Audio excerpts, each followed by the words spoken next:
This is Functionally Feral, the podcast where two college roommates turned chiropractors, clinic owners, and crunchy moms talk about running functional businesses while raising feral children. We're Felicia and Natalie, home birth enthusiasts, holistic rebels, and slightly unhinged multitaskers who believe in nervous system regulation and toddler negotiation. Join us each week as we crack up and crack facts, swap stories from the trenches of motherhood and entrepreneurship, and explore all things holistic living, healing, and hustle, with zero shame and lots of laughs. Hello, and welcome back to episode 14. Hello, Felicia. Hi, Natalie. Here we are. Here we are, and Natalie's sitting next to a bunk bed. I am. I don't know if the I just screen will be realized able that to right see now. it. I know. What part of the cabin are you in? This is like the bunkhouse part of the cabin. So this is like there's like the main house, and then this is a bedroom, bathroom, bunk beds, queen, sleeper sofa Cool. in here. So it's kind of like a extra. This is actually like where I like to be. Oh, is it? So we're staying in here this time. And Gene now, he's at the point that he likes to sleep in the bunk bed by himself. So he'll sleep on this bottom bunk and life is good. Good. Life is good. But it hasn't been like that for the last 3.5 years. So this is our first trip. Okay. This is like the last time we were here and this time. This is our first trip where I don't have diapers to change. Mm-hmm. I don't have bottles. I don't have pacifiers. I don't have anything that is like holding me back. Like Toddler. We now have a normal child that is sleeping, and it's wonderful. Just in time for you to get that puppy. I know. And start potty training. Gene, if anybody's paying attention, Gene will be 4 in 3 weeks. Okay. This is how long this takes to like be into having a normal child. Wow. Oh my gosh. Yeah. I'm at 2 years. Wow. And halfway there. I mean, he still has his like comfort blanket. That's a whole other thing that he may have that forever. We were in Disney in November and it was like 85 degrees and Gene is wrapped up in a queen-size fluffy blanket in Disney World. Literally like a full-size bed blanket. Like, and that's what he takes with him bigger than everywhere. His stroller. But if that's what he needs to nap, then like pop off, Gene. He's good. And he's good to go. Yeah. He's good to go. Oh, that's so I just heard him. He came out of the other house. He goes, "Where's mommy?" Mommy's hiding. Gene is he's watching creature videos with my brother. So my brother was showing him lizards and things. So we'll see how long that lasts, but we'll do our best. We'll do our best to keep hiding. Okay. What are some updated stories from the last week? Okay. Gene has been so funny this trip. Honestly, because he is way more independent right now. Like he's branching out a little bit. He's so funny. This kid is hilarious. He is obsessed with like, what's the age range? Probably from like 7 years old to like 16-year-old girls. Okay. Maybe like 18, depending on how young they look. Oh my goodness. So he is like, he's got like laser beams for eyes. Like he sees someone in that age range and locks in. Like and he wants to go play with them? He beelines over to them, stands in front of them and goes, "Hi, how was your yesterday? How's everything going? Are you enjoying being up here? Are you What kind of ice cream are you getting?" He says, "I get vanilla ice cream." He says, "My mommy's a chiropractor. She does adjustments." And then my dad is a police officer. He arrests people. They are Duke and River. And he like trails on and on and on and on and on. I'm just standing there like, this is my worst nightmare. Oh my gosh, he's so social. He's so social. Wow. He is my mother. I've told you this before. Yeah. He is my mom. He's Anita reincarnated in a little boy's body. Wait, Jinx, we just and she thinks it's hilarious. Yeah, because she's right behind him doing the exact same thing. Doing the same thing. She's trying to go talk to everyone as well. Yes. But he just like latches on to these girls and it's hilarious. Oh. So everywhere we go, we've been to this ice cream place that's like down the street from us. Yeah. Now 3 times. Oh my God. And every time, conveniently, there's a lovely girl to talk to or groups because all the camp counselors are up here right now getting ready for the summer. And they'll come in like in groups of people and they're all just like, I don't know, 16, 17, 18. He loves it. He loves it. And so he's been a social little butterfly and it's so cute. I love that. What was the other funny thing that he's been doing? Oh,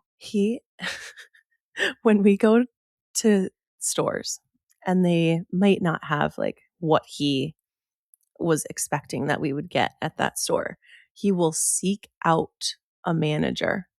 And he will go find them and say, Mommy, I have to ask them. I have to talk to them about where this thing is. He is so Anita. Oh my God.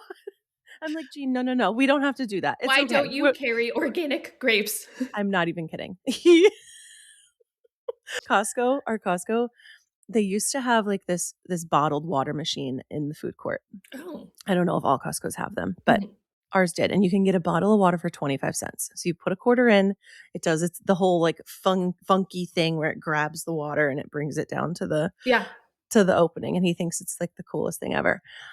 They took it away from the food court. And he could not let it go. Like the whole time that we were walking out, he goes, Mom, I have to ask them where they took the water machine. So then the guy who checks out your receipt at the end, he goes, where did the water machine go? Where is it? Where is it? Like, why did you take it away? Yeah. And the guy probably didn't have any clue. And they were like, well, I'm sorry. I don't know what you're talking about. He's like, so anyway, he is like literally the definition of, can I ask your manager? Like, oh my gosh. That's so good. He's a Karen. He is a Karen. Oh my God. He's your mother though. That is funny. Wild. He's my mother. So that's what he's been doing lately. And he's turning into a very interesting personality that I don't know what to do with because I would never in my entire life go ask somebody those questions. No, and I don't think Kyle would either.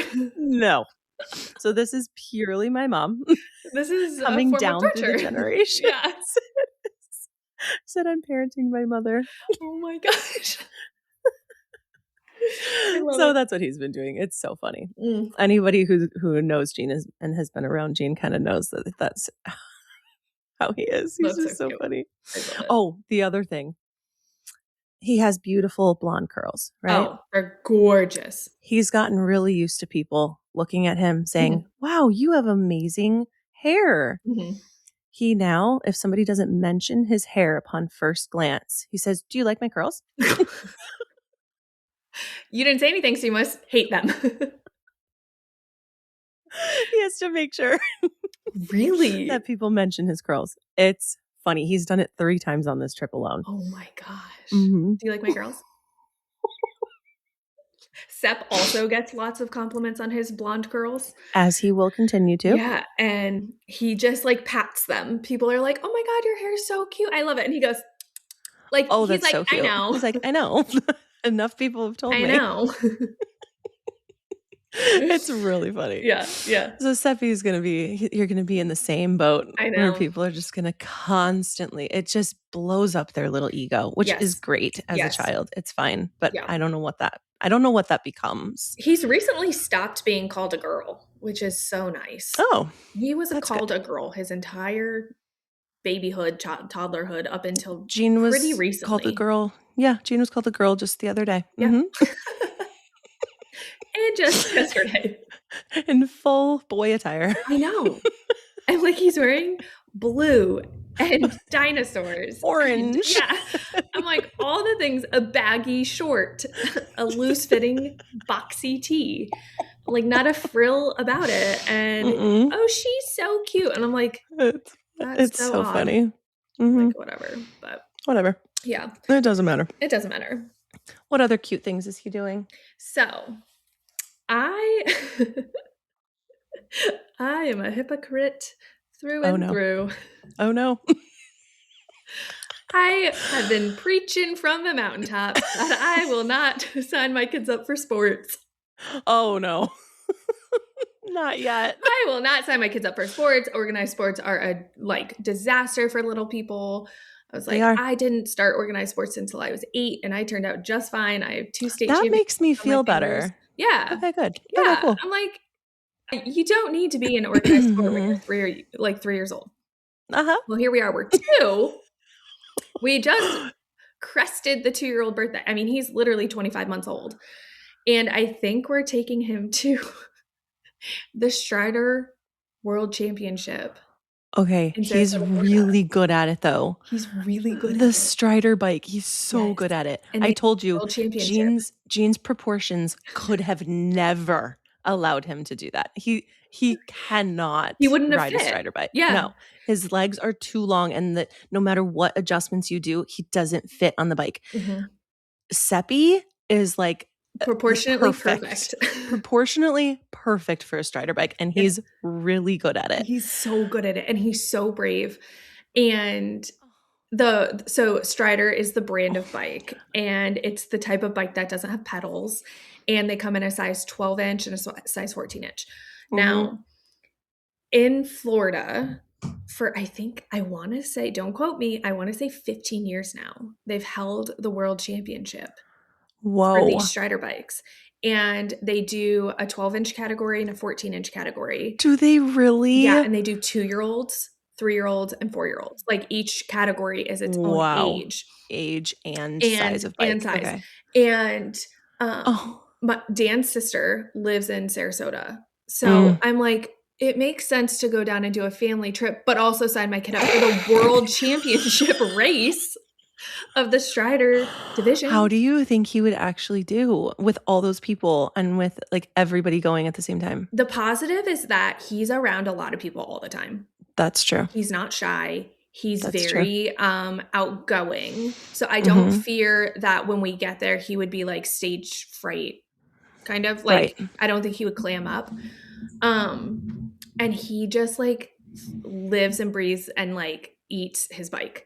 That's so cute. Like obviously everything about him centers around his helmet, his bike, putting on shoes to go bike ride. Like we bike ride every day, all day long. Every day. So, and he sees his dad also doing that. So and why so would it be any different? He just like is really good at it and really passionate. And I'm like, honestly, it's almost like funny. I like want to do it for the comic it's more funny. Of like my kid raced in the world championship at 2 years old. You have to. My kid's a world champion at 2 years old. Wait, what part of Florida is it? Sarasota. Oh, it's in Sarasota. Okay. Yeah. So, oh my gosh, how fun. I'm like, we could kill 2 birds with 1 stone, make it a family trip, but also I think it would be so fun to just like do it. See if he has passion for it, which he does. And you know what? I don't feel like that's organized sports at all. You don't? Okay. No, I don't think you're a hypocrite. No, that's like a life skill. That's not like you put him in soccer and watch him run across a field chasing butterflies. Like that's all right. Very different. So I was like, oh my God, I'm such a silly girl because I just keep like hating on people in organized sport. So yeah, I think we're going to do that. And so this past week, we took him to his first pump track. I saw that. That was so cute. And you would have, like, we were joking about the Sarasota thing beforehand. And then we show up to the track. We're all by ourselves. It's a dirt track. So it's like not that scary, to be honest with you. And there's so many different options. So it's not like he has to go down these like huge trick, like obstacles or like any of these features that are like overtly giant. So we get there. He is so scared, Natalie. He wouldn't even get on the bike. He was standing at the top of like this little dirt mound and he's like, no. And we're like, oh no. So we were like, okay, so Sarasota's out of the picture. We were like, no, Sarasota. And then I was like, well, how about like we walk the little trail? Like we walk on the little features and we just like walk around and we take some of the pressure off. So he walked him.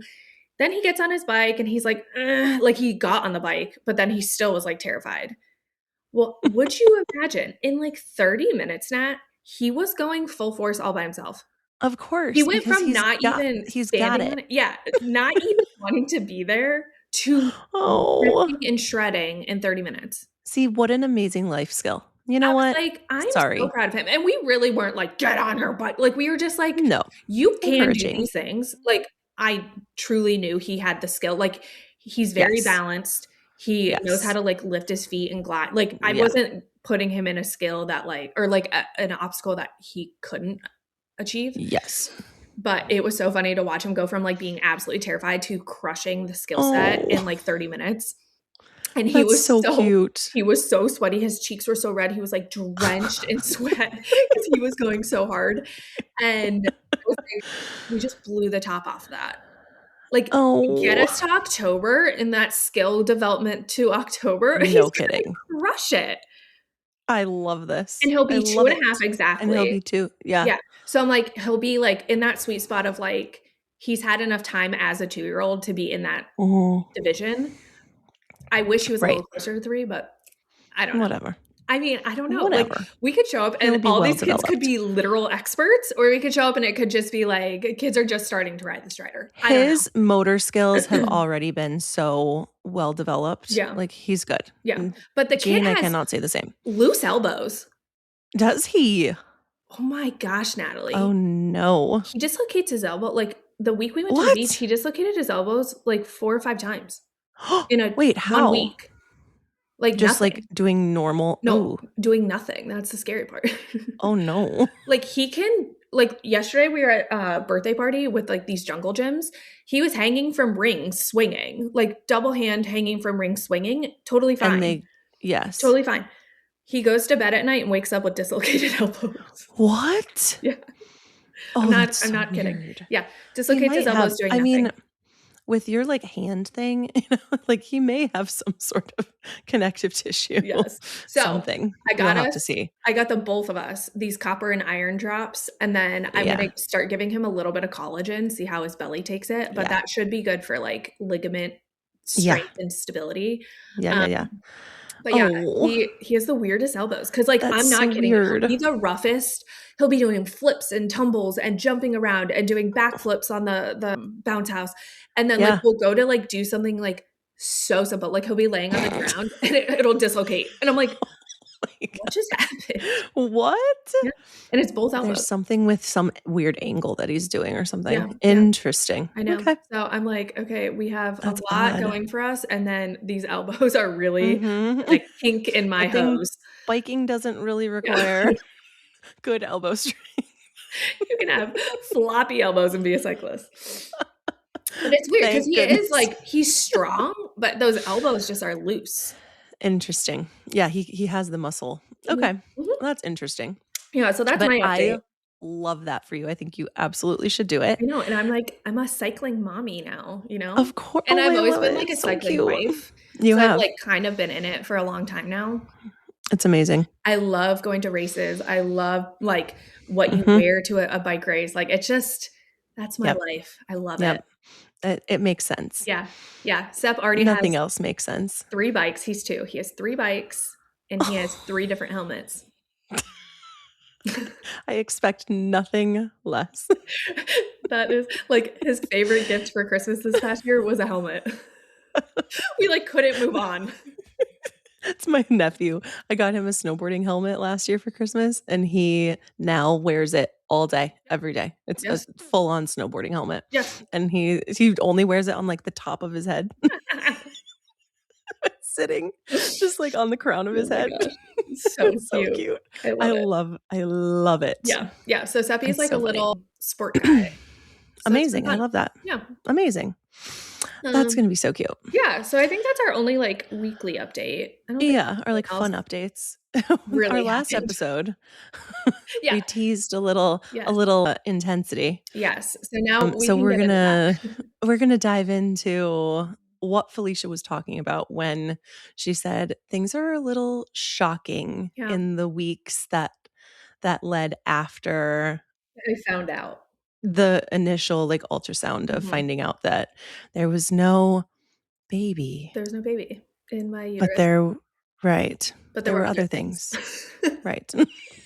So now we're going to get into what the heck does that mean? Yes. So again, we'll offer a little trigger warning. We're sharing about pregnancy loss and my experience with it. Now, this is my story.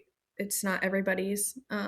And if you're going through pregnancy loss, make your own decisions with your own healthcare team. Yeah. So based on what I did. Right. My experience. Right. This is, and your experience, as we also said in the last episode, your experiences with things sometimes are a little intense. And you end up having like the worst possible scenario in a lot of things. And it's really unfortunate. It is. And I joke with people because I'm like, I am so, like, not to brag, but like, I'm a very healthy person. Yes. I take extremely good care of myself. Yes. I'm extremely good to myself. Yes. I don't have any like toxic behaviors. Right. And then these things happen to me that I'm like, this is odd. Like, how does that actually happen? It's frustrating. But it is what it is. I prevail every time. It's teaching lessons. And now we have a platform that you can actually like teach people about what is happening. Because honestly, I didn't know anything about this. Okay.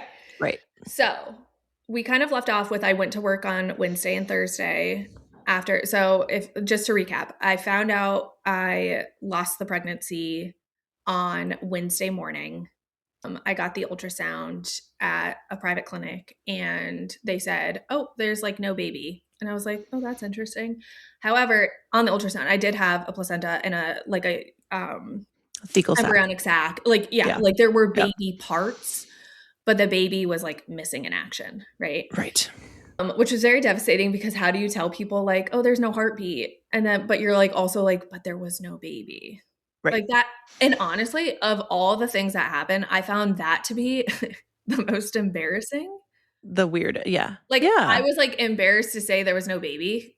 I don't know why. Yes. Like, I was just like, that's like, well, because it's almost very like strange. Like I don't want to say faking. Almost like I was like grieving something that didn't even exist. So like, why are you grieving? That's how I felt. Mm-hmm. But I like grew a placenta. I grew a fecal sac. Like I had baby parts. You had all the, yes. But what I didn't have was what they call a fetal pole. And that's like the actual baby that is developing. Cause like when it's a new embryo, it's like, there's no like baby parts anyway, right? Like at 9 weeks, it's just like a little tadpole. Not, okay. That's an exaggeration. It's like a very small, like 1.5 inch long. Yes. Fetus. Yes. Without arms. Yeah. Okay. Yes. So I go about my workday Wednesday. I go about my workday Thursday. Now at this point, my staff knows and my family knows, my midwife, Natalie, like those people know, but my patients don't know. Right. And they're like, oh, you're glowing. Oh, it must be the pregnancy. Oh, you look so cute today. It must be the pregnancy. Must be. The amount of people that like, I want to say complimented me because that's like what their intention was. Yes. They're like, oh my God, you look so cute in that outfit. You're glowing. Must be the pregnant. I'm like. It was probably like more that day than ever before. Yeah. And it was just funny because like my staff would like look at me and I'm like, well, I'm not going to like blow up the room right now. No. Because I also found it very odd in the days to follow the ultrasound, how to present that I had information. Yeah. Right. Because you had the miscarriage, aka there is no viable fetus. Yeah. However, I haven't lost I haven't lost the thing. You haven't the gone miscarriage through. Hasn't currently happened. Mm-hmm. So I found it very difficult to express what had happened because it hadn't happened yet. Yes. So I was in this limbo of like, do I say I lost the baby or do I say I'm losing the baby or do I say it's about to start? Like, I don't know.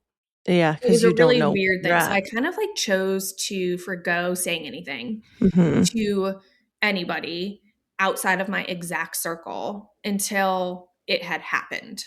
And that's also like really hard when somebody's coming to you really excited and like, oh, how's the pregnancy? And you say, you have to decide whether you want to really bring that energy down. Yes, I know. So for an actual week, I was lying to people's faces. I think that is A-okay. Which was totally fine with me because, you're right. Like, I didn't know how to be like, we lost the baby, but we didn't lose the baby, but it's going to start, but it didn't start yet. You don't need to get into all of that. So I was like, I'll just wait till everything like is said and done, and then we will move on. Yeah. So the weekend hits. I'm now talking with my team, aka like Natalie. my family, We talked, yeah. my midwife, and we're deciding on 3 options. Do I wait for this to pass naturally? So in a natural, unassisted miscarriage, your Right. body will detach the placenta and you will bleed Mm-hmm. and you'll bleed and clot and pass the contents. Yes. Yes. And then there's another option where you can take a medication. And that medication is kind of like, think of what they give people when they're like starting a induction. Yeah. To start the process of detaching the placenta and like moving the baby Yep. out. Or there's the third option of the surgery called a DNC or a DNE. Now, a DNC is a dilation in Cerclage, cerclage. I Is that it? believe.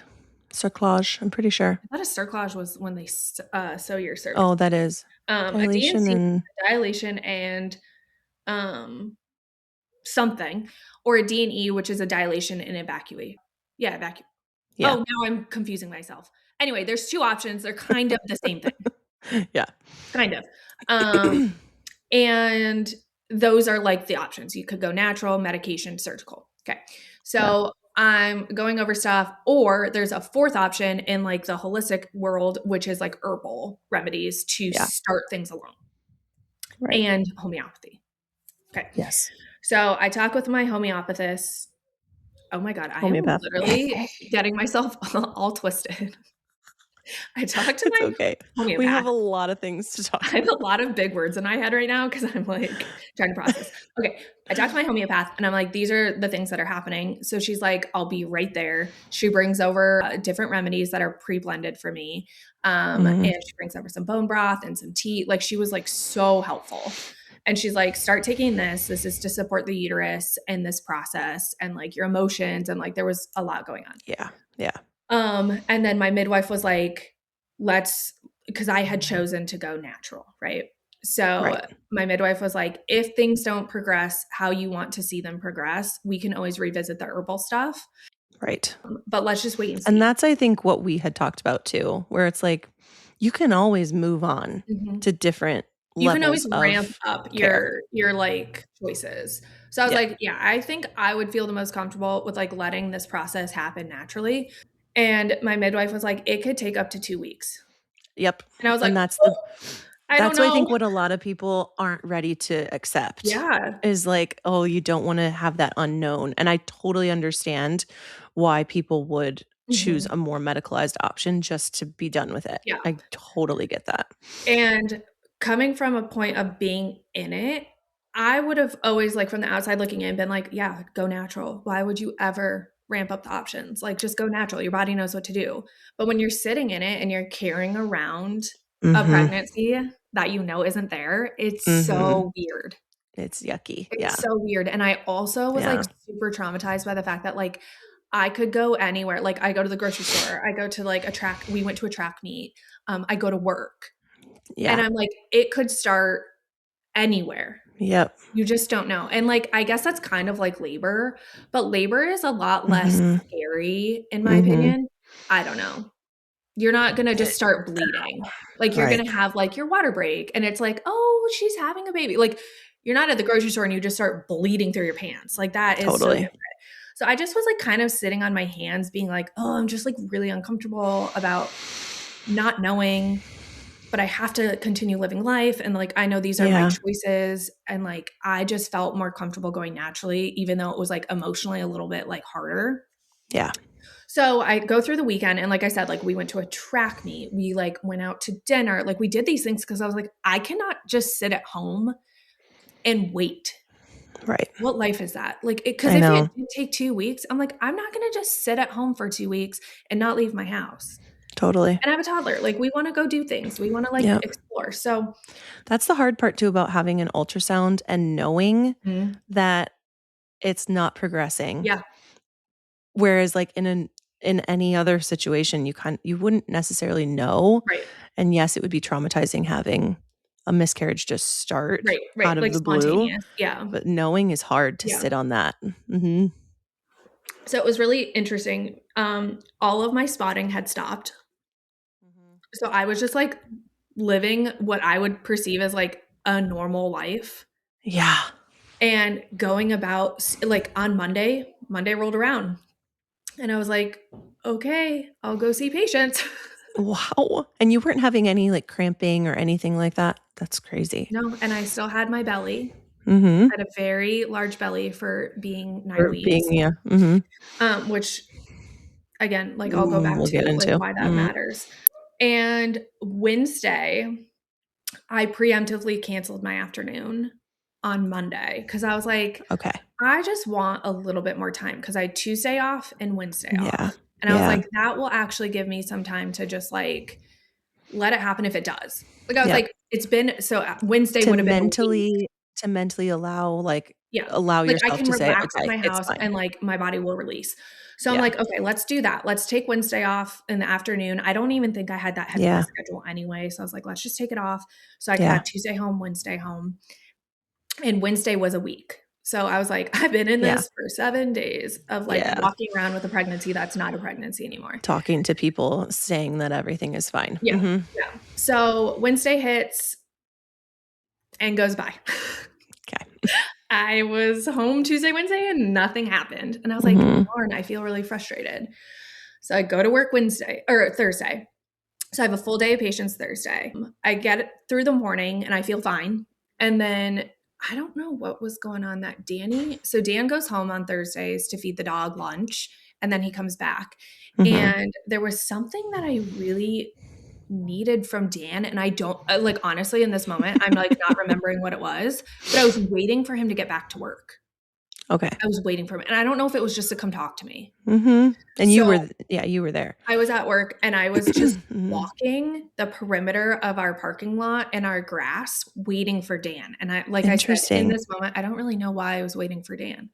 So I'm walking and I just like don't feel good. I'm like, ugh, I'm feeling kind of nauseous. I'm just like frustrated. I know I have a big afternoon of patients. I'm like, let's just get through the day. It was a gorgeous sunny day. Walking around outside and Danny gets there and I'm like, I don't know. I have like a big day. I don't know if he was bringing me like a drink, like a Spindrift. Like I can't recall.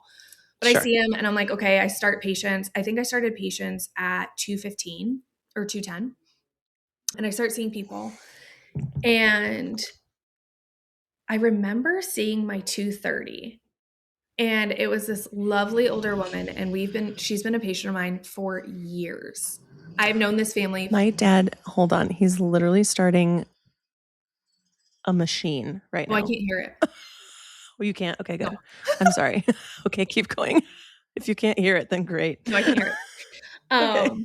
I remember starting to work on her, and she's like, how's the pregnancy going? And I was like, to be honest with you, and like she was like the first patient I told. I was like, this is happening. Like we're losing the baby. I'm having a miscarriage. And she was like, I'm so sorry. Like right now. And I was like, yeah, I think like right now. Oh, you just knew. I just knew. And like I could, you can like kind of feel when and your you knew start. her. You knew her so well and you were comfortable with her. Yeah. And she's like, Felicia. And I was like, I know. I'm like, I shouldn't, like, I don't know what to do because like it hasn't started, but it has started. Like I was like in this limbo. And sure enough, she was the last patient I worked on because then I started working on the next patient. And I look up at Dr. Taylor and she had a gap right then. Like she didn't have a patient at that moment. Yeah. And I go, Dr. Taylor, you need to work on this patient. Like I literally was like starting to adjust her. And I was like, you need to come see her. And like Taylor knew everything. Yeah. And so she was like, yep, gotcha. And her and I had seen this patient like when she watched, like she worked on her prior. Yeah. So I go to the bathroom. Now, because it's Thursday, Giuseppe's at work. And I'm now in the bathroom. And I yell out to Sarah, one of my girls at the front, and I'm like, can you bring me my phone? I think I said that. Or somehow they got me my phone. And at this point, I'm like on the toilet and I'm starting to bleed heavily. And I'm like, they knew if I were to say like now, they would just cancel my day. Like that was like predetermined. I didn't have to explain to them what was happening. I was like, Sarah, cancel my day. And she was like, gotcha. They moved as many people over to Taylor as they could. They canceled people that needed to be canceled. And I called Dan and I said, you need to take me home right now. And that was Ugh. the plan. My plan was to like go home by myself. Like I was going to drive myself home. Yeah. But it was like intense. You couldn't have. I couldn't have driven myself because A, the cramping was really, really bad. And B, I was bleeding very heavily. Like out of the blue. Yeah. Like it was like I didn't have anything and then I had a lot. Yeah. So I like kind of get myself situated to the point where I can like walk out of the bathroom and like tell Fran like, hey, you need to start packing Seppy stuff. Like I need my computer packed up, get my purse, like my lunchbox. Like I had stuff to like kind of compile. Yeah. So this patient walks out that Taylor had been working on. This patient walks out. She goes, oh, you weren't feeling well. And I was like, yeah, I'm just really not feeling well. And she goes, yeah, you don't look good. Oh boy. Don't we love to hear that? She goes, yeah, you really look like you don't feel good. I was like, Thank yeah. you so much. She goes, well, you know, that can happen when we're pregnant. Oh God. And at this point, I'm like, well, unfortunately, you know, I'm having a miscarriage. Oh. And she looks at me and she's like, oh, I've had plenty of miscarriages. I thought I was miscarrying with this one. She goes on this story about all of her miscarriages, the ones that worked, the ones that she thought was miscarrying, but ended up being like her son. And that I'm standing in the middle of the room and I can't move because if I move, blood's going to start running. Yes. I'm frozen in space. I'm being trapped by stories. And I was just like, I really need this to like end. Yep. And I can't move until she walks away. And I was just like, oh my gosh, I was like literally trapped. So eventually she turns to walk away after like a couple minutes of stories, like more minutes than I was comfortable standing there. For sure. So she walks away. I'm like, you girls need to grab all my stuff. I'm going back to the bathroom. Oh. So I go back to the bathroom and the bathroom is positioned on the side of the building where there's like a window. And like out the window is like the side of the building that Dan's office is on too. So I heard his door open, like his side door from his office open and close. And I heard him sprinting up the rocks to my office. Like literally like,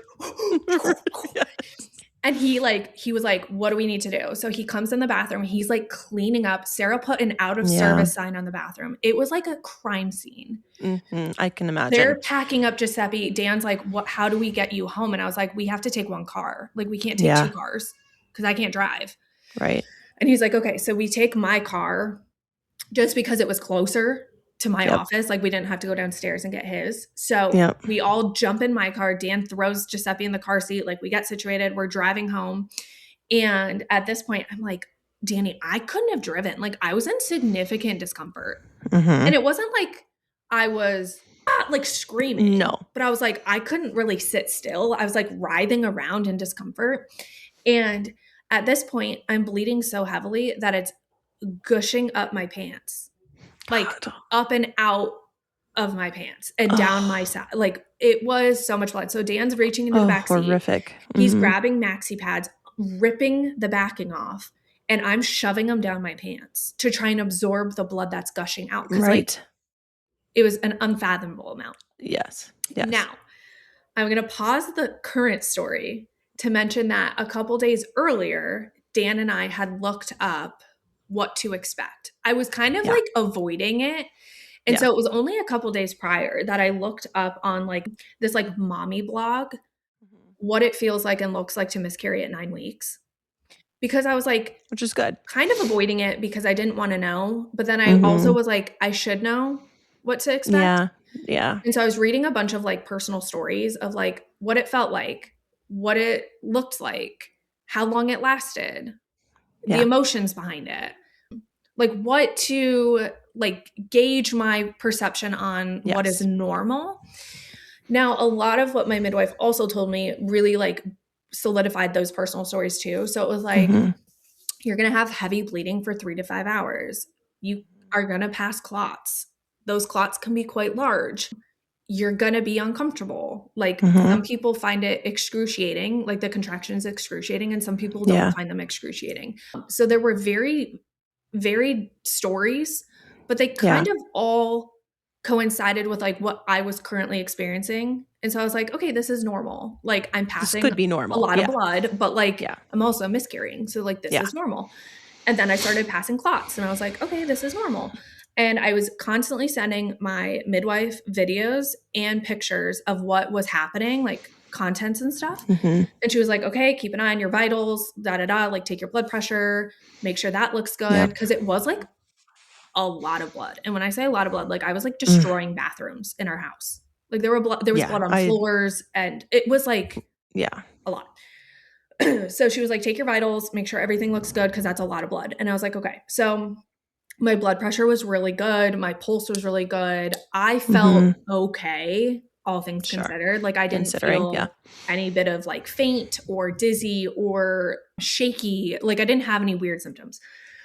So I text my sister-in-law because at this point it had been a couple hours and I had showered and gotten in bed and was just like watching TV and like Mhm. I was running out of supplies. Yeah. Well, because the bleeding didn't really stop. And it No. had been a few hours, like, and it was continuing the same Yeah. way It was like that it 5 was. o'clock at this point. So I started Yeah. bleeding at 2:30. It was like rolling Yeah. around to 5 o'clock.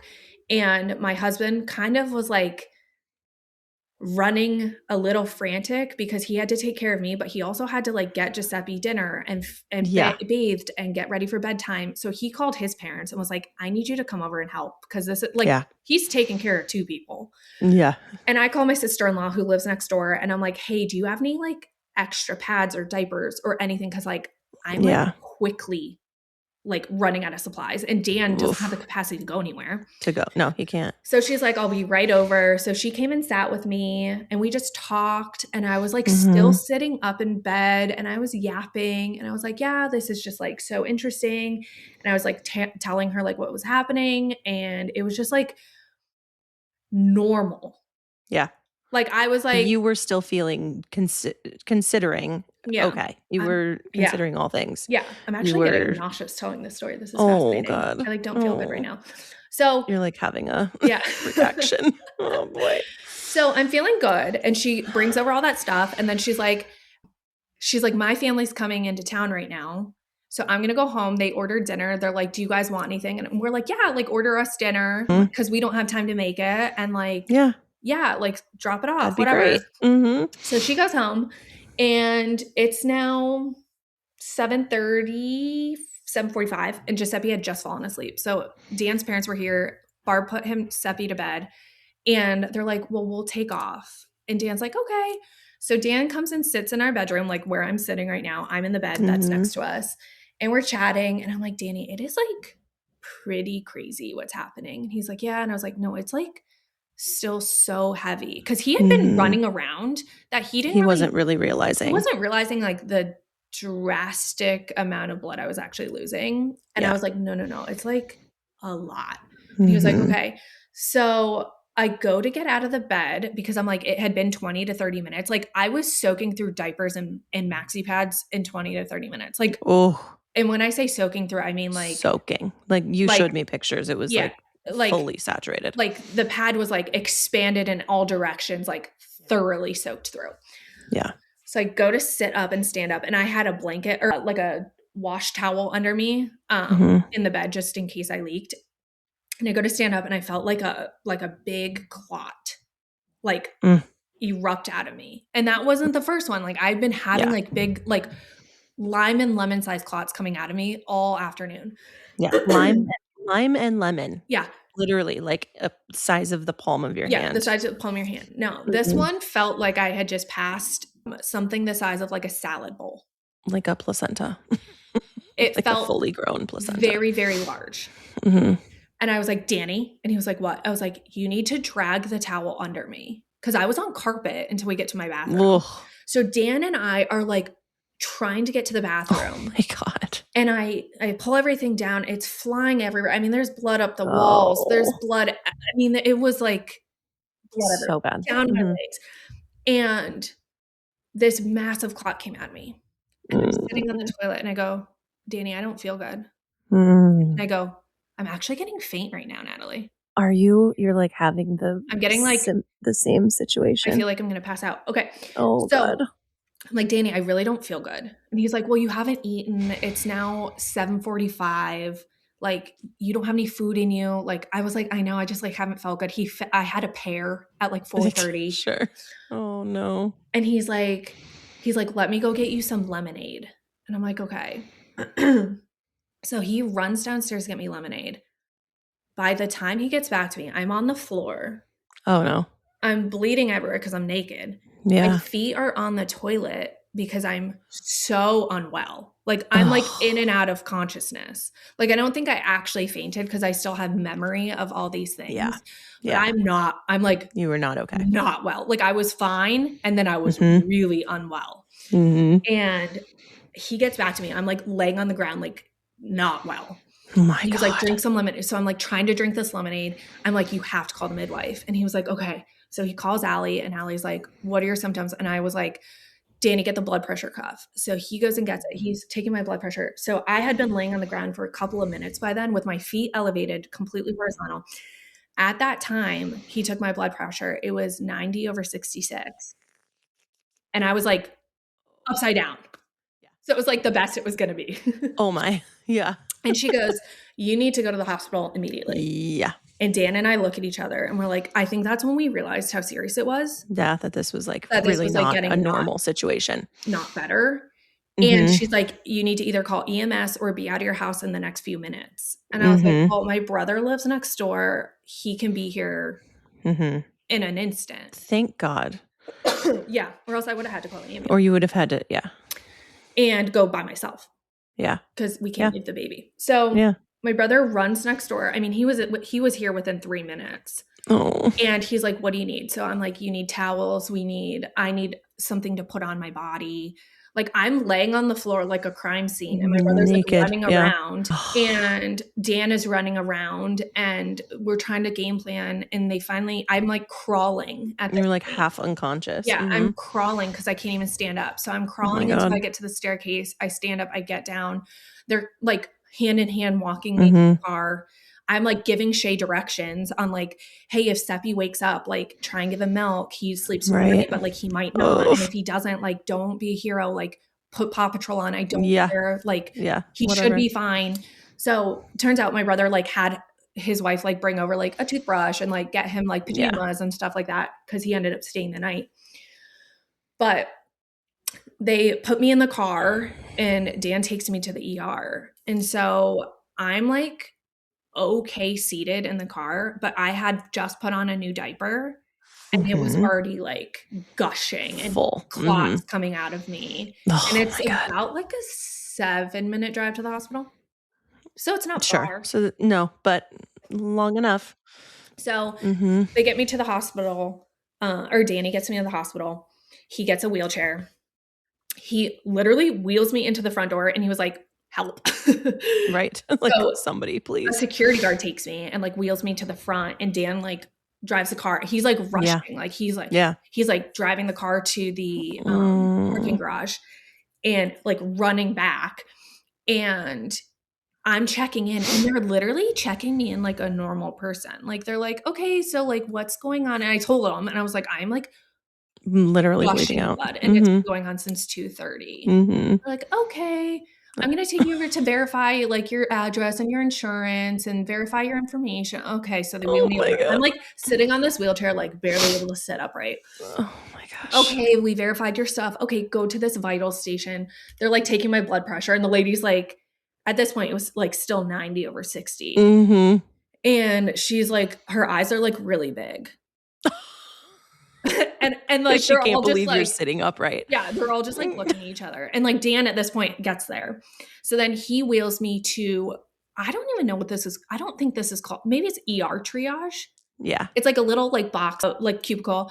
And this girl's like, okay, I'm here to take your information about like what's going on. And like, oh, when did you find this out? And Okay, now we're going to take some blood. You're going to take blood. Are you serious? They took blood, Natalie. I mean, I'm not surprised, but whatever. They took my blood. They drew more blood. I was like, I don't have a lot of blood to draw. I don't have a lot to spare. So they draw my blood, and she's like, okay, you can go wait in the waiting room. We'll call you back when we have availability. I'm not surprised. I'm really, like, with our current ER situation, I am not, if you don't have a gunshot wound to the head, To the You're not head. getting in. I know. To the head. I should have literally. gone in there pantless because I was like, that would Literally. have, like, if they could see They what was would have going on, seen. what was happening. So Dan starts to wheel me away and he's like, where do you want me to take you? Because, like, I didn't want to sit with sick people. Right. So I was like, take me to that corner. He Right. starts wheeling me and I'm like, Danny. And I just lights out. Passed out. Pass out. Oh, no. I'm unconscious. Dan's holding my face. He's, Felicia, Felicia, wake up. He's shaking, Felicia. Lord. And I'm like starting to come to, and he's like running me back in the wheelchair to the lady. And he's like, she's unconscious. Oh my So gosh. she takes my wheelchair, the triage lady, and they start wheeling me. They take me right back. They start stripping me naked, treating me like an actual emergency. Thank God. My body was like, you're not going to take me back. Because it was at that point.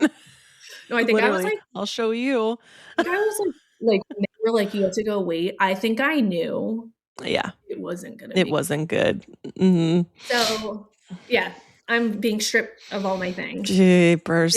I get 2 IVs. They're like doing all these things. They're like taking all my vitals. The ER doctor comes. I mean, it was like very hectic. I was like, you were green. I was so unwell. So they're like, what's going on? And I tell them, and they're like, okay. And I was like, yeah, I feel like I've lost a gallon of blood. And the guy kind of chuckles at me. And he's like, it was probably more than a gallon. He goes, no, there's no way you could have lost a gallon of blood. You're only given like a couple of gallons. Like, that can't be possible. I'm like, okay, I literally am not dumb. Like the amount of contents that was leaving my body. Yeah, for hours. Hours since 2:30, and it's now like 30. And so they're like, well, we have to do a manual exam, Oh, wow, that's a lot of blood. I'm like, yeah, I told you that. So then they are like, well, we'll call OB in. And I'm like, okay, I guess you can call OB in. And they call OB in. So then OB comes and they're like, oh, I'm this person. I have to check your bleeding. Okay. Holy hell. How many people have to check that I'm bleeding? I'm bleeding heavily. Right. And I'm like, I really don't want a resident performing any of these like next steps. Like I have a lot of trauma in my past. I had a resident stitch me up the first time and it went really poorly and I didn't advocate for myself. So like I'm advocating for myself in this moment. Good. And then she looks at me, she's like, well, I'm the resident. And I was like, you should have led with that. Deceived.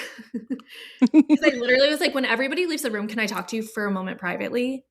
And then I explained all this stuff to her and she waited for me to finish. And then she was like, I'm the resident. And I was like, embarrassing. Oh, well, whatever. So she's like, I'll let the attending know. And I said, thanks. Good. So the attending comes in. Meanwhile, I found this really disheartening. I could hear the 2 resident girls giggling and laughing outside my room multiple times during this situation. Are you serious? I'm exaggerating. And after this was all said and done, I went for my post check a week later. I told the attending, I said, I don't think that was appropriate. I don't think those girls were suited to care for me in that moment. They were giggling, they were laughing. They were, at one point, one of them had to apologize to Dan and I in the moment because she was so rude to us. What? Yeah, it was bad. So we explain our story. We're like, we're having a miscarriage. I've been bleeding heavily for this long. She's like, well, the next step is a DNC. And like, that is what we're recommending. And Dan and I are like, absolutely. Like, I totally agree. Like if this bleeding isn't stopping, then like clearly something's wrong. Clearly. We're like, we're agreeing. And she's like, well, we're just taking your midwife's word for it. We have to just take the word of your midwife. We're taking your midwife's word. And they're yelling at us. And Dan and I are like, what are they taking? Because my midwife pulled ahead and said, my patient is coming in. She had a miscarriage. It was diagnosed on ultrasound, Yeah. So she's saying, we're just taking your midwife's word for it. And we're like, what is she taking? What do you mean? That they weren't going to do a confirmatory ultrasound? Is that what she was talking about? Like, because you're coming in with an already done ultrasound, but we haven't seen it, we're taking your midwife's word that there's no viable baby. Okay. And if you sign this form, like we're taking everyone's word for it. Like if we go in there, you can't like not like once we go in and evacuate content, if there's a viable baby, like we're in trouble. I see. And so she was like, we're taking her word for it. You have to sign here. We're taking her word for it. And she came back in the room and was like, I'm very sorry for how that went down. Like, we'll bring in an ultrasound and confirm. I'm like, yeah, like I'm laying here doing nothing. Do whatever you need to Come do. take This an is the ultrasound. ER. Yeah. I'm like, you have all the tools and I have nowhere to go. What? Yeah. This is so It was weird. really weird. So eventually she comes in They with just the don't ultrasound. like midwives. They Yes, don't I know. like And they're like, we're anything that has taking to her do with word an for it. external whatever. I was Anyway. like, I have like it wasn't like my midwife You did went like to an MFM. bedside. Yeah, I was like, I went to the MFM and like saw a doctor and like everybody confirmed it. My poor midwife was caught in the crosshairs of this. Go talk to the MFM. Yeah. So they're like, okay, we'll come in, we'll do a confirmatory ultrasound. So they did. Wow. And they're like, yeah, like you need a DNC. And I was like, I know. Okay, thank you. Let's move this along. Mm-hmm. Well, apparently at night in the ER, they only open one OR and only have one OR team. Wow. Okay. And they're like, well, we just took back an orthopedic case. Oh my, in the middle of the night. Yeah, it was 10 o'clock. Interesting. They're like, we just took back an orthopedic case. What?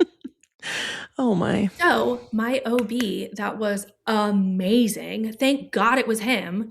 Good. This guy came in, like the attending, who I ended up loving because he was so on top of it. He was so Great. empathetic. He was so, this is a big deal, Mm-hmm. which everyone else seemed to be like that it wasn't a big deal. Like because they're in lethargic an about ER. it. Mm-hmm. Yeah, and I'm like my vitals are stable, but they're also pumping me full of fluids right now. No But kidding. I'm still bleeding like extremely. I was ruining Chuck's pads. Wow. And they're pulling clots out of me, like Yes. in the ER. Yes. Yes. So my attending OB was like, this is a big deal. And he told me this after the fact, but I didn't know this at the time. He was going around like yelling at people in the ER, being like, if this was a gunshot wound, what would you do? And they're like, we would open another OR. He's like, then do it. So because this is life or death. It is at that point. And I was literally very unwell. And so apparently they called in an emergency team. Like they brought in another team for me. Wow. Yeah. And they opened another OR. Yeah. Mind you, it still took a while. Sure. So meanwhile, I'm signing all this paperwork that says I'll get a blood transfusion. Okay. I'm signing paperwork for this medication, and it's like this life-saving medication for like bleeding. So they give it to you if you get like a gunshot wound or you have internal bleeding that's undiagnosed or hemorrhaging, whatever. Sure. So I'm like signing paperwork for that. And they're like, yeah, like the risks of a blood transfusion are like AIDS or Hep B. Like, are you cool with that? Yeah. And any other thing that person has in their blood. Amazing. Like, great. Thank you. Okay. And they're like, what do you do at that point? No, I know. And I was like, there isn't an option to not get it. And they're like, yeah, like you need it. And I was like, okay, then like bring it to me right now. Like everything was like kind of like taking a lot longer than it needed to be. So at one point they're like ordering all this stuff. And they're like, here, you need to do this. And I'm like, Dan, I'm like tanking again. Like at one point I was like stable and then I started tanking again. And I was like pushing my button and Dan's like, I'm like, nope, this is the end. Like I literally was like, this is it. This is it. I was like not feeling well. He was like, you went green again. Like he didn't have a moment. But like I started to tank really badly and I was fully laying horizontal and I was like, not good. So they come in and they're like, all right, let's get you to the OR now. They like rush in. They're like, okay, let's go. So they're like talking on the radios. They're like, where's this medication going? Where's the blood? Like, I sent it to the OR. No, I sent it to the ER. Like they couldn't find where my medicine was. Oh my God. Dan was like, are they serious? Like, they don't know where it went. Like order it again. And I'm looking at my surgeon and I'm like, I'm going to die. And he's like, no, you're fine. I'm like, no, I'm dying. I'm currently dying. You felt like you were going. And I was like, I feel like I'm going to poop myself. And he was like, no, that's just the pressure. I'm like, no, like I'm dying. Like that's what happens when you die. You poop yourself. Like I was like, oh my gosh. You were like, fully convinced I'm you like not well. Nearly dead. Yeah. Yeah. So they get me to the ER or the OR and like my team comes up to me and they're like asking me questions again. I'm like, I already signed that paper. Like I'm literally like, they're like, okay, so do you consent to having a blood transfusion? I was like, I signed 2 of those back in the ER. Wow. Stop asking. Then they're like, oh, we see that you're wearing like jewelry. Do you think you could take that off for us? I don't think they really understood. Lady, I've been in the ER for 3 hours. Oh Why my couldn't you take gosh. this off my fingers and my earrings out and my necklace off when I was in the ER? You're waiting And for me. again, what would they have done if you were, again, a gunshot wound? Right. They would have taken it off for me. Well, Yes, they would they have put cut these it off of you. massive gauge IVs in me. I couldn't Mm, even bend my arms. So I'm like, I mm. can't take them off. So like they're trying to like wiggle my rings Oh my. off.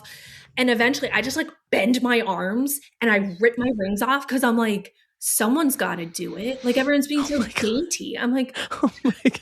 I'm like prevailing through like nearly dying. And everyone's just like, oh, do you think you could do this for me? I'm like ripping my rings off. And Dan's like standing there like, is this all happening? Like Dan was kind of in a state Oh, of shock. Danny. And he's Yeah, like I'm sure. holding everything because like I'm naked. They had Yeah. given him like all my stuff and he has Oh like my a gosh. backpack of things. And like we're standing outside of the OR. So Dan's like, are they letting me in the OR? Like no one had told Dan not to be there. Where did, yeah, he was Dan's just like, still there. I'm just He gonna was just stand here until hanging. they like tell me not to be here. Totally. And they were like, okay, Dad, like you can leave now. Do you have anything to say? And Dan felt so shocked and on the spot that he literally looks at me. He's like, you got this, girl. He told me I didn't know he said that. I was like Oh not my with it. God. Oh my He told me this God. in hindsight and he was like, I felt so embarrassed that I said that because Oh my God. like it wasn't very like romantic or like That's all right. he was like, you got this, girl. They were probably Thank like, God you are y'all did. married? Thank God you did. So they wheel me into the OR. And at this point, they were like, I was under the guise that this procedure was going to be done under what's called max sedation. And max sedation is twilight. Yeah. So you're not fully intubated and asleep where they have a like stabilized breathe, like they don't have a stabilized airway for you. You're just lightly sedated. And I'm like, okay. And they're like, yeah, like the other option, like it could lead to you being intubated and like under general, and like that is an option, but like the procedure is meant to be done under max. I'm gonna try not to. Yeah. And funny enough, my anesthesiologist was the same one I had when I had my surgery in October to get my repair. Oh my goodness. Yeah. So I remembered him. Wow. So they get me into the OR, and those silly resident girls are still giggling and laughing and being so inappropriate. Yeah. I like couldn't not even believe it. Like they're in the corner, like, oh yeah, I should have worn the Zippo hoodie today. Oh. And like that's what I'm having to listen to when I'm like fighting for my life and also losing a pregnancy. Oh. And that's what I told the attending. I said, this was so inappropriate. Yeah. And he was like, honestly, thank you for telling me. Like that must be hard for you to experience. Good. So they're like, I'm on the like wheelie bed that they wheeled me there in. And then they have to put me under the OR bed. And they're like, do you think you could like go on, move yourself to the other bed? This is so interesting. I'm like so like unwell, not with it. I again can't bend my arms. Who doesn't understand that? They're the ones that did it to me. I'm like, no. And they're like, oh, okay. They're like, well, we're gonna have to get a board and pull her onto the other bed. I'm like, yeah. Oh, so they roll me, get a board on me, pull me to the bed. Then they put you in that like crucifying position where they strap your arms down so they can do your IVs and your medication. They start putting boots on me. Like they're doing the whole thing. I'm still awake at this point. And the anesthesiologist comes over and I have a lady at my head, like a nurse. And she's like, it's okay, honey. Like, oh, what happened to your head? I'm like, what do you mean? What happened to my head? I had those giant stitches in it. She's like, did you fall? I was like, no, like, oh my God. Oh, that's right. You like, had mole. The mole removal stitches. The mole was haunting me. So she's like, okay. So she's like petting my head and like soothing me. She's like, it's okay. Like, you're going to be asleep soon. Like, don't worry. She puts the mask over me. She's like, take deep breaths. Well, I'm laying like with my arms out, and my biggest fear going into it that was going to be that I was going to feel what they were doing. Yeah. Because they were like, you're under like max sedation. Like, but I was like, but am I going to remember it? Am I going to feel it? And they're like, no. Yeah. And I was like, you have to be so gentle, even though I'm asleep. Please be so gentle. You have to be so gentle. Sure. I have so much trauma. Sure. Be gentle. Oh God. So I'm laying there and my hands are out and they're starting my IVs and I feel myself going into twilight. but I'm actively fighting it for some You reason. weren't letting And yourself. I'm Yeah. like flailing around on this table, wiggling my arms. I'm like telling them like, I'm still awake. I'm still awake. Like, don't do anything yet. Like, I'm still awake. Well, sure enough, I go to sleep and I wake up. They knocked me out. They intubated me. Okay. Now, I still don't Oh know. my. I still don't know the full reason of why they did general and knocked me unconscious and Yeah. intubated me, because the surgeon was like, that's not my call. That's the anesthesiologist. It is. Yeah. And I don't know if he was panicked that I was still like flopping around like a fish. No, he's Probably. probably not panicked, but he was probably like, this is not going well. No. So he knocked me I don't know out. I don't think that would have worked for me either. I also don't know if that's based on like the severity of what was happening. Yeah. And like my vitals not being good, Yeah. that they were like, we need a stable airway. Yeah. So anyway, it was really a very traumatic surgery. Oof. They ended up doing, they didn't have to dilate me. I was 4 centimeters dilated. Okay. So they didn't have to dilate me, which was nice. But they That is did have to good. do 4 passes to remove contents, which is like a lot of passes. That is a lot. And they removed like a lot of tissue. A lot of clots, a lot of tissue. Mm-hmm. So Ooh. I wake up. That's a big recovery. Yeah. So I wake up in recovery and I'm like, ooh, my throat hurts so bad. Well, I was like, you were intubated. I was like, what happened to my throat? And they're like, they had to intubate you. And I'm like, oh my God. So I'm like begging for ice chips and I'm like chewing on ice chips because my throat was just raging.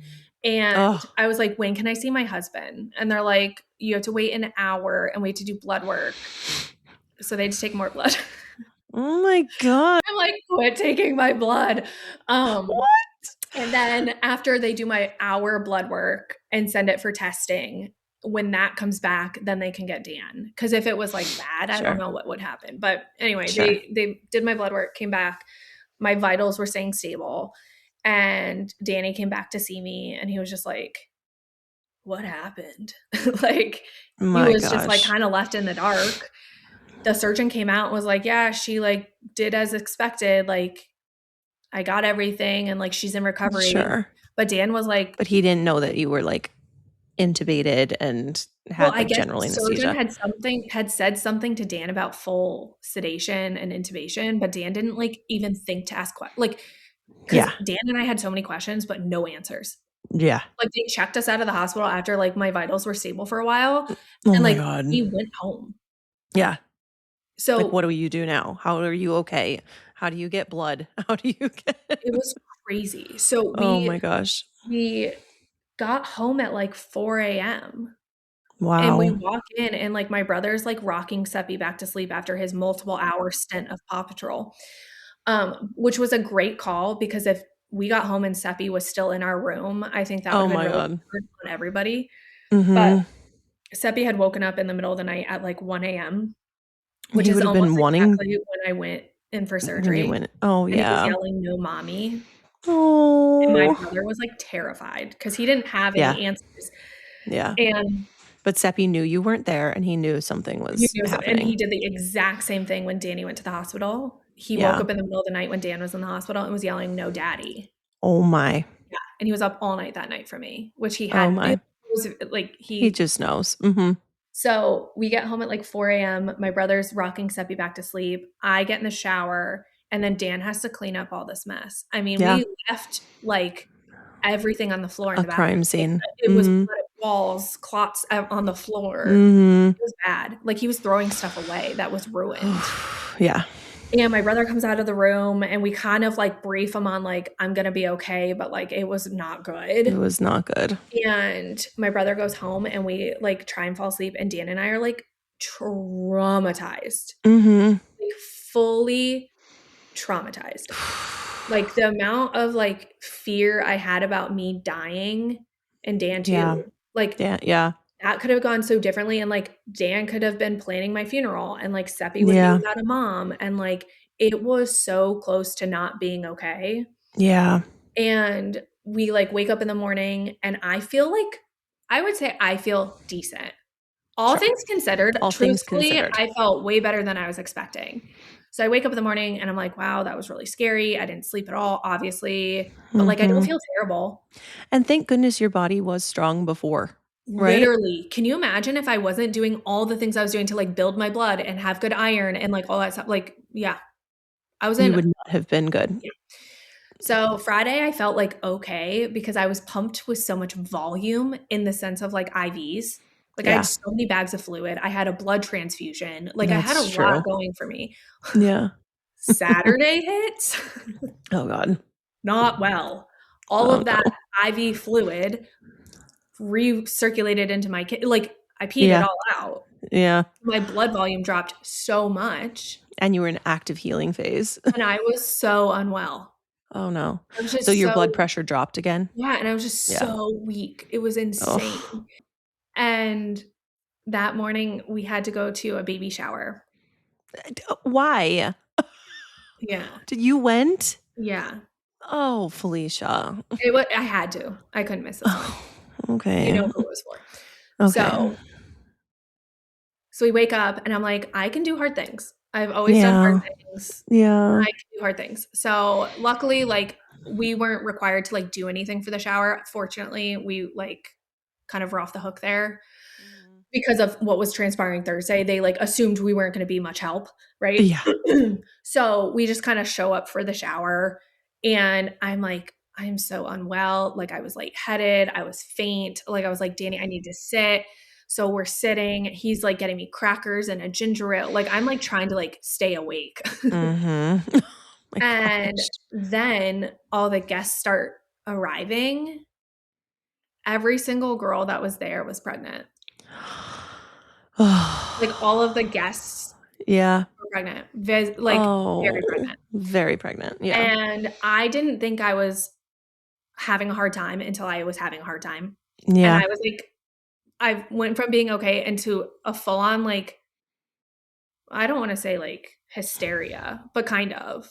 I was Sobbing. just like sobbing. So sad. So I just like grabbed Danny's hand and like we like escaped and we went outside and I got some fresh air and he was like, we will leave right now if you need to leave. And like, yeah. they would not have been upset if we left. No. 100% understanding. But I felt like I wanted to be there and I wanted to support them and I wanted to like, and at this point, no one at the party knew except for our families. Yeah. And so I was like, oh God, this is just like so hard. Like everybody that was there thought I was pregnant currently. Yeah. Like and you no didn't one probably feel like talking about it. Yeah. And then I was like, oh my God, people are going to ask me about my pregnancy. I think what had happened, I didn't ask because I don't really need to know. But I think when I left the room, I think somebody must have started spreading the word. Sure. No one Just asked don't me why mention anything. No one asked me about my current pregnancy. Yeah. No one, like, I think everyone knew, but I don't know how. Which is good. I'm sure they were just like, don't ask or, I don't know. It doesn't matter. But no one asked me except my father-in-law was like, how are you holding up? And again, full on, broke into tears. Yeah. Had to leave the room. Yeah. But then after that, I ended up being okay. I could like have normal conversation with people and it was like fine. But I was just like really unwell. Yeah. And that was Saturday. And then you had so much to recover from physically, emotionally, trauma, revisited. Your body was feeling revisited trauma from all of your other stuff that you've had. Well, and it just felt so violating because every time in the hospital, they were like, oh, we need to do a check. I'm like, you already did a check and I have so much trauma. I have scar tissue. Like when they were doing it, it hurt so bad. And I didn't want them to do it. Even though I knew they had to. It was just like, there were so many things that I was just like so annoyed about. Did they have to do that 20 times? No. But it was like the resident had to do it. And then this resident had to do it. And then this whatever. I think that's a bunch of bull. I know. It was really frustrating. So yeah. And then I had my post-op scheduled. Now it's been a very long story already. So that's okay. Should we go into that? We can, yeah, and we can, yeah. Are you sure? Unless you want to split it. I think we should split it because we want to go into the details. I want to go into the details of it, and there's so much science behind it that like of maybe why, There's why a lot of everything reasons happened. why it happened this way. Yeah, and like why it was so bloody and why it was so Yep. not letting go and like Yeah. that kind of stuff. Yep. I think that deserves like a lot more detail. More explanation. Yeah. But like it was supposed to be just like a normal at-home miscarriage. Like that was Yes. the plan. That was how we Yep. like were managing it. And it Yep. ended up that like I wasn't passing the Yep. contents of the pregnancy and like my body wasn't letting it go. And I was For some reason. so heavily. Yep. And so that's why I needed medical intervention. But it wasn't that like Dan and I were being negligent. Right. It wasn't that my midwife was being negligent. It wasn't that anybody did anything wrong. It really was like a missed scenario that no one was prepared for. Yes. That was like really putting a wrinkle in how it was progressing normally. Yep. So, yeah, well. So there is a reason for all of this, and we will get into that. We love a cliffhanger on this. Sorry for the cliffhanger again, but yeah, I think that does deserve a little bit of a deeper explanation. Yeah. So the next But that's an insane story. I'm happy that first of all, we have not talked about this I haven't told you stuff at all. No. Like you texted me like, oh my gosh, I almost died. I was passing clots. Like that's insane. But like to hear the whole story it's really upsetting. Yeah.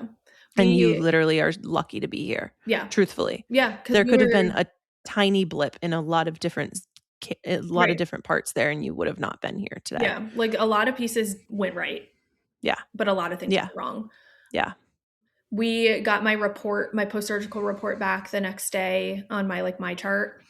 And we were able to extrapolate how much blood I lost based on the blood loss during surgery that they like quantified. Sure. Really, they should have been counting the blood loss in the ER. They should have asked you how many pads you went through. Oh, because you can usually like guess the ounces. Yeah, you can usually guess ounces by how many pads, and that's how OBs usually keep track of that stuff. Yeah. So they really needed to ask you those questions. No one quantified the volume of blood loss in the ER or anything like that, but they did quantify the blood loss in the OR during the surgery. And based on that quantification, which is still like not even 100% accurate because they're stopping bleeding. So in the duration of the surgery, they're stopping the bleeding. But we were able to extrapolate that and multiply it by the hours of time I was bleeding. And it was like over 2 liters of blood. Yeah. Which is a giant 2-liter soda. Like you're only given 4 liters of blood. Right. You lost like half of your blood volume. Yeah. So 4.5 like liters of blood in your body. Yeah. And which thankfully our bodies can keep creating it, but your odds of survival. So like the odds of survival go down so drastically at that 40 to 50% mark of blood loss.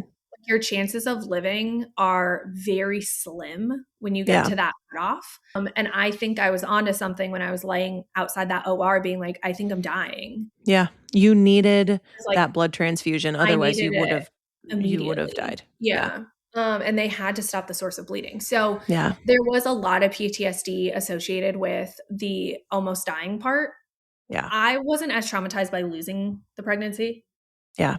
I was more traumatized the experience. By almost dying. And I think Dan was too, like for nights and nights and nights on end. Like we couldn't sleep at all. Wide awake, traumatized. You're going to be dealing with that for a long time. We need to do some serious trauma work. Therapy. Yeah. So, like I said, like there was no negligence in the story as far as like how things ended up transpiring, but like there were a lot of missed pieces, and it just is unfortunate that like some people go through this and end up not making it. Yeah, because it can happen. So lucky to be here. Yep. Like I said, I told Natalie before we started this, I was like, the story's really long. She's like, oh, I think you'll be fine. No, it is long. Like, no, the story is so long. Really long. And that's just to the miscarriage part and like the surgery part. To the DNC. That happens after the fact. So we'll share that at the next episode. Okay. All right. Thanks for listening. I'm excited to talk about it. Bye. Hope you loved our chit chat. Remember, while we may be doctors, we're not your doctors. And this podcast is not supposed to replace advice from your own provider. Please don't take our opinions as medical advice and talk to your doctor about what's right for you. That's a wrap on this week's episode of Functionally Feral. If you're loving the realness, the rituals, and the chaos that comes with raising feral children while building a business, go ahead and hit that subscribe button. Share it, tag us, and don't forget, being feral is functional when you've got a plan.